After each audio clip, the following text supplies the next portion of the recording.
Il y a des gens à qui il faut rappeler de temps en temps, en fait, comme une petite conscience, en fait, qui ne sont rien, ils sont personne, ils sont zéro. Même zéro, des fois, a plus de valeur que certaines personnes. Il y a des gens qui ont l'argent, il y a des riches, en fait. Tu es riche, on sait que tu es riche. Tu as l'argent, on sait que tu as l'argent. Tu as de belles voitures, on sait que tu as de belles voitures.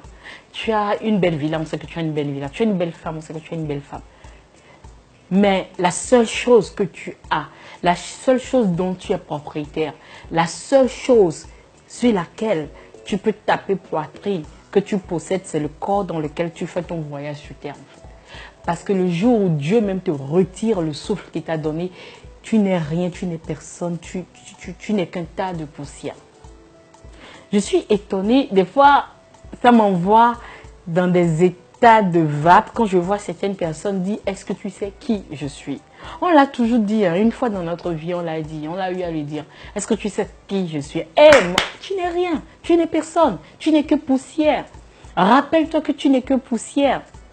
La méchanceté, trop de mauvaises actions, trop de fierté, trop d'orgueil, trop d'égoïsme, trop d'injustice tue la personnalité que nous avons, tue l'être que tu es. Même le plus riche, tu peux avoir la plus belle des villas. Tu ne peux que dormir dans une seule chambre. Tu peux avoir 10 000 lits en or. Tu ne peux que dormir sur un seul lit. Tu peux avoir 1000 voitures. Tu ne peux que conduire une seule voiture. Pour nous rappeler qu'à un moment donné, que l'humilité frappe à notre porte. Qu'on fasse preuve d'humilité au quotidien. Qu'on descende de notre nuage. Qu'on considère les autres. Qu'on donne de la valeur aux autres.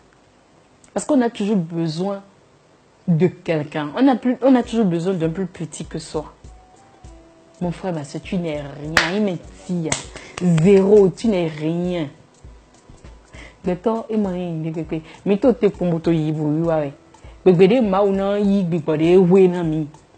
fait, tu n'es qu'un locataire de la vie.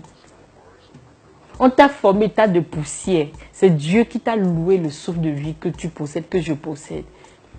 Tu peux être le plus grand féticheur, le plus grand marabouteur, le plus grand milliardaire. Les plus grands milliardaires sont où aujourd'hui? Il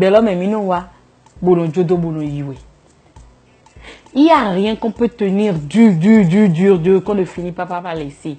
La vieillesse te rattrapera que tu n'as pas de force. Et au soir de ta vie, aujourd'hui, beaucoup de jeunes meurent. Dans nos rangs, beaucoup de jeunes meurent. Il n'y a pas le jour là, il n'y a pas un rail pris sur la toile. Alors rappelle-toi de la valeur de la vie. Et cette valeur n'est que l'humilité. Tu n'es personne. Détache-toi du bien matériel. Oui, il faut construire sa vie pour que les héritiers puissent en profiter. Oui, il faut faire quelque chose de bien de sa vie, mais s'attacher au bien matériel et croire qu'on est au-dessus de tout le monde, croire qu'on est en fer, croire que la mort même ne peut pas venir frapper à notre porte. Tu te lèves le matin, tu dis bonjour à ta femme, tu dis je vais au travail, je reviens, tu ne rentres pas à la maison. C'est pour te rappeler que tu n'es rien. Tu dis bonne nuit à quelqu'un. On se revoit demain. Un message WhatsApp, bonne nuit. Demain, tu ne fais plus partie de ce monde. Tu n'es personne. Un simple accident, en une seconde, ta vie bascule. Et cette belle voiture, tu ne pourras plus la rouler. Cette belle villa, tu ne pourras pas l'habiter. Cette belle femme, tu ne pourras même plus la toucher. Et en une seconde, tu vois toute ta vie se dérouler devant toi comme un film. Et des fois même, quand on est dans de bonnes situations, on oublie qu'il y a un Dieu au-dessus de toutes choses. L'humilité, l'humilité, encore l'humilité. Vanité des vanités, tout est vanité. C'était Sonia Nika Brantou.